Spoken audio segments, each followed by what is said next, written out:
Testing degassing gadgets. The Vacu Vin Winesaver. We're going to give you a little review on it today, and it's a neat little thing. Somebody told me about it in our VIP, I think it was, and they said, "Oh, I swear by this thing. It's great." It's like $15, I think, under $20, somewhere in that range. Get it on Amazon. Link below. You know, we have links to it. And it, on the surface, looked like, yeah, right, no way. But you know what? It actually seems a little effective. It's one of those things that are so simple, it certainly couldn't work, right? Yeah, exactly. So when you open it up, you have this thing with a handy dandy little handle there, right? And then you've got two of these. Now, at first I was like, why do I need two? Are they different? No, they're exactly the same. What the intent is that you're going to put this on a bottle and leave it there. Well, we're not really going to use it in that manner today. We're going to do things just a little bit differently. So bear with me here. The first way that you would use this is on maybe a bottle or a 1 gallon fermenter, right? Not that kind of 1 gallon, the kind that has a regular open mouth. So I'm going to do it on this one as an example. This happens to be a bottle of our Yaki Da. There really shouldn't be any carbonation in it. It was just to prove a point. So the way this thing works, it's really, really simple. This part goes into here, and then this goes into your bottle. Now, in some cases, you might have to go all the way in like that, and others, it could just be a little bit, but it just sits on the bottle and seals it. But in this case, I'm going to do like that, and then you pump. And it, hear that clicking sound? Yeah, if you have 4 hands, this is going to be so much easier for you. Now, in this case, we don't have any gas coming out. You see, if I lift this up, it comes right off. That is sealed to that bottle now. It's actually holding it. That's the idea. Listen. Hear that? If there was pressure in there or any kind of gases, they would have been sucked out as I did that. But that was just to show you how it works on a bottle like that. Now, a 1 gallon fermenter with the wide mouth, it's going to work pretty much the same way. It'll just go all the way to the top, no problem. However, when you get to these bottles, it's a little bit different. Now, this brew, don't look, you haven't seen this one yet. This video comes out before this video. Figure that one out. This one's a little tight because I did it myself. And it comes out eventually. You hand that to your lovely assistant. You do have one of those, right? Everybody should have one. You can't have mine. She's not really my assistant. She's actually a business partner. A lot of people seem to think that she's just like the assistant. No, she's business partner. She's like sharing the presidency here. Anyway, so at this point, what I want to do is show you a little closer up view of this. Okay, the biggest problem that I've run into is when you look at this, see that opening, the way that works?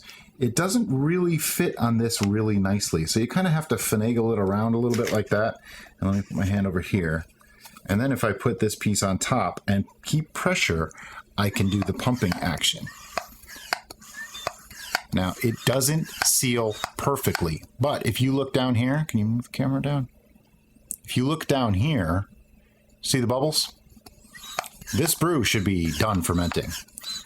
I usually pull this thing, like pump it, until I hear a little click. You'll hear the click in a second. But look at that. Hear that click? That tells me that I'm at maximum. Look at all those bubbles. Yeah, that's just crazy. It really, really works. And it does take some time. You can't just do this once and let it go. Now, if I take my hand off of this, it comes apart. It just doesn't stay. That's the downside of using something like this for this kind of degassing, but it does actually work fairly well as long as you keep pressure on it. And that's what I tend to do. And I'll just keep pumping that until it starts going again. You'll hear the clicking in a second. There it is. I don't know for a fact that that's when you're supposed to stop, but it just seems like going further might be dangerous. And it's just going to town in there. So even though this has been sitting for a few weeks and should be done, should be degassed all on its own, just goes to show you there's still some gas in there. And I've been using this thing off and on, not a lot. I use it like maybe the first day or two of some brews just to see what happens. And I haven't noticed a huge difference in that respect, just so you know. But I have noticed doing it at the end like this, you can degas something before you bottle it. We haven't been showing much degassing lately, and a lot of people have been asking. And it's not that we haven't been showing it. We haven't been doing it. We haven't had a need.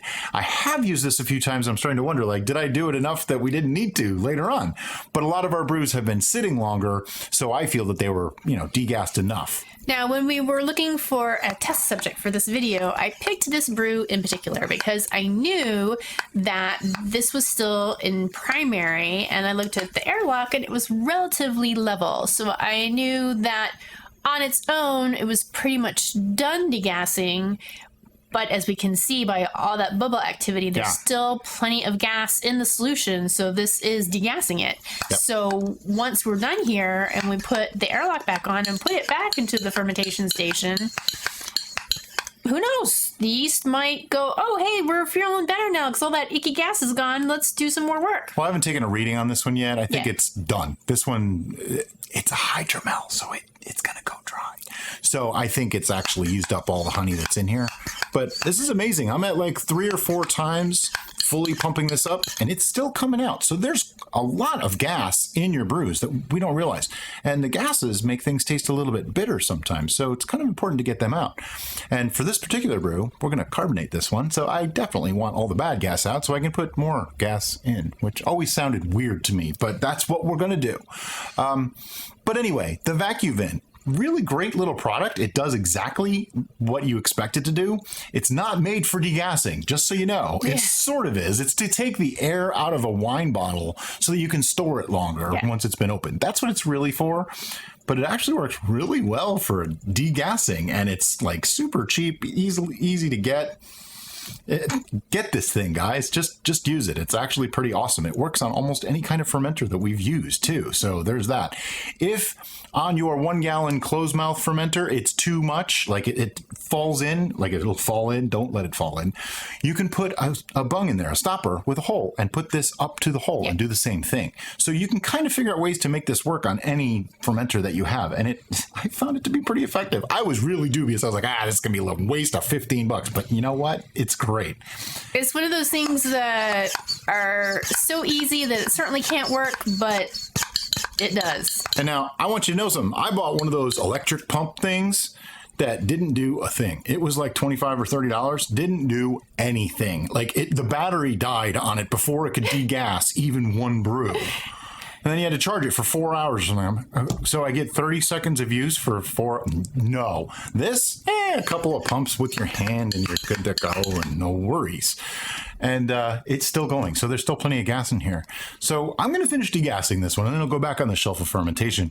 In the meantime, if you like this video, look up. There's another one up there. You might like that one too.